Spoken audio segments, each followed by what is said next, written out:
Welcome to the Sales Influence Podcast, where we talk about finding the why in how people buy. I'm your host, Victor Antonio. Thank you for joining me. Today, I want to talk about the state of nature. Well, not really, more like the state of operations. So I get this question all the time. Victor, I got a business problem. Can I explain it to you? To which I often have to say, yes, please, proceed. And people tend to give me questions. Victor, how would you solve this problem? And I always have to back them up a little bit. And what I want to talk today about is, where is the starting point for analyzing the best type of presentations you should give? Let me go into it deeper. Just bear with me here.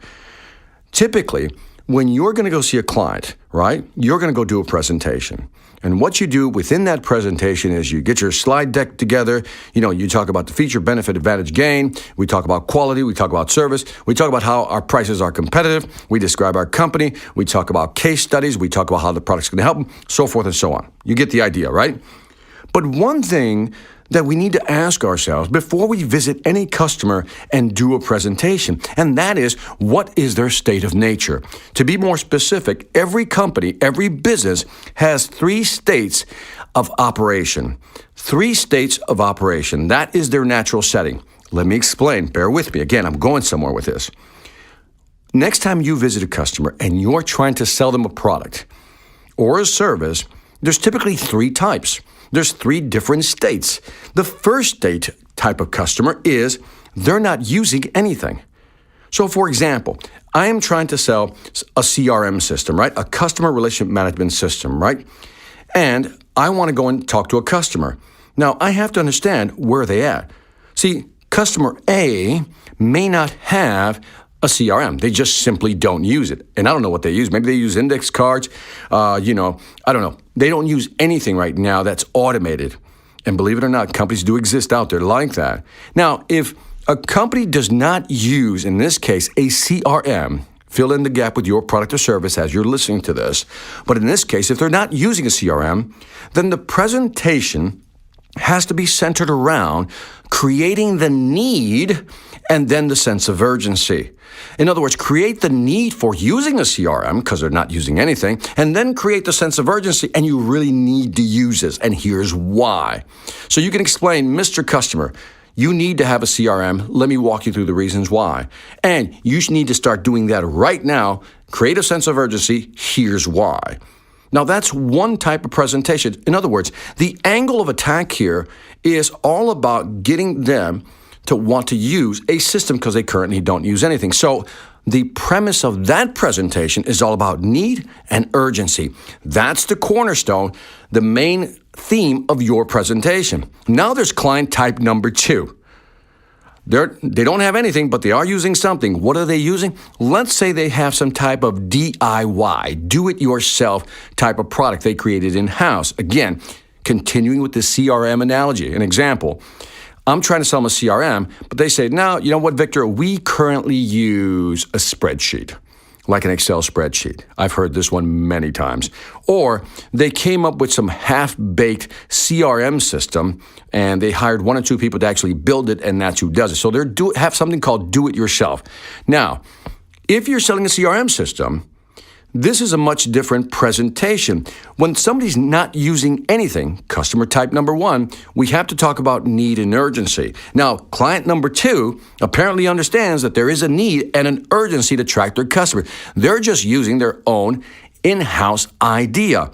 So now the presentation switches from need urgency. Now the point of the spear going in to the presentation should be the advantage of using our CRM versus how you're currently doing it. So this becomes an advantage presentation, a big difference. Because when we talk about advantage, we now have to convince the customer that what they're doing really doesn't have, for example, the full functionalities that my products have. And if they had the full features / functionalities of my CRM, they would have an advantage. And I can show them how they can increase their revenue, reduce their costs, right? So that's the second type of presentation. Now, the third state of nature, so to speak, is they have a CRM, and now I'm going to go in there and I'm going to present my CRM. So in other words, let's go through it slowly again. Client number 1 has nothing. which means you have to create some need and urgency to get them to actually use the CRM. Client number 2 has a spreadsheet or some in-house built database that doesn't have the full features/functionalities that my CRM offers. So that's a different presentation. We'll call that the advantage presentation. The first one, need urgency presentation. Second one, the do-it-yourself people, we want to create an advantage presentation. Now, in the third one, they're using our competitors' products. Now, we have to create a totally different presentation. One that's going to focus on, keyword, switchover. How can I convince this client to switch over from what they're using, my competitor, to what we have? And that presentation should be focused on the outcomes of what's going to happen once they change to our system. The switchover presentation is a totally different presentation. Going back to my original statement, when people ask me, Victor, how do I do X? How do I sell to my customer, especially in a B2B scenario, enterprise level type solution? I often ask, how are they currently doing it today? See, that's the question you have to ask. Well, how are they currently doing it today?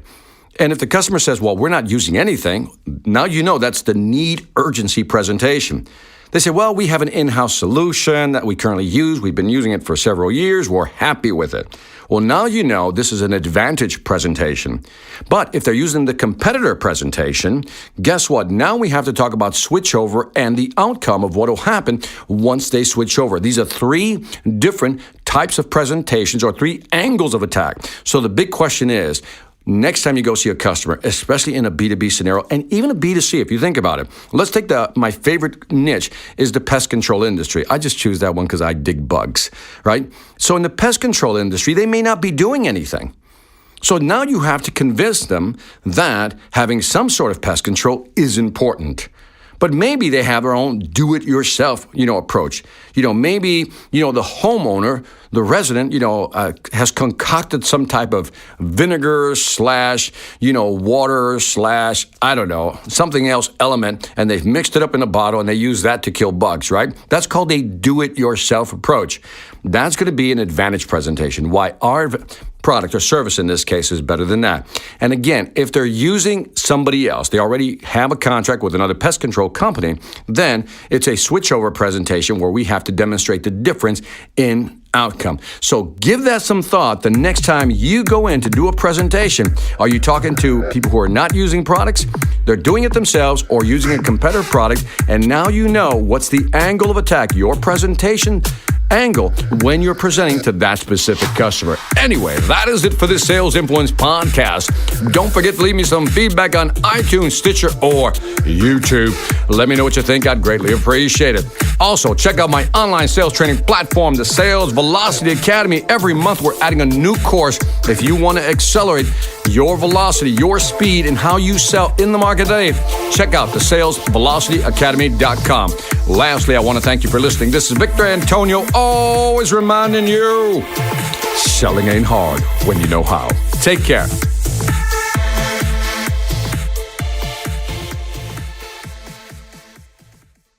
Hi, I'm Victor Antonio. I'm an author, sales trainer, and keynote speaker. I'm often asked, what makes a great speaker? Is it someone who delivers real content that the audience can use?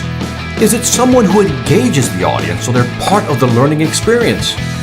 Or is it someone who can motivate an audience to push them beyond their comfort zone and discover new abilities? The answer is yes. But the most important thing to remember is that I'm not there to look good. I'm there to make my client look good. Simply put, it's never about me, and it's always about them.